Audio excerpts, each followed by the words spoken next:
J'ai sorti mes meilleures baguettes pour démonter ces pépites. Je te présente les ban bao, des petits pains vietnamiens inspirés des bao de chinois. On commence par la pierre, mais comme je suis pas gonne, on commence par la pâte. Tu commences par mélanger l'eau tiède, le sucre et la levure, ou tu peux te faire un smecta, c'est à peu près pareil. Tu mets le tout dans la farine et tu malaxes bien jusqu'à obtenir une belle boule. Un peu d'huile et tu remalaxes encore jusqu'à avoir une pâte bien élastique. Là c'est important, faut caler un 3 points pour valider la pâte.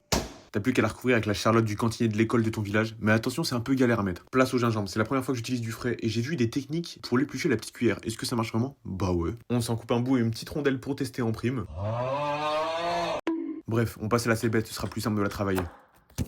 Putain. Maintenant, on va tout mélanger, à savoir la chair à saucisse, l'ail, le gingembre haché, la cébette, un peu de poivre et les sauces soja et noix. Maintenant, tu mélanges le tout avec ta grosse palu.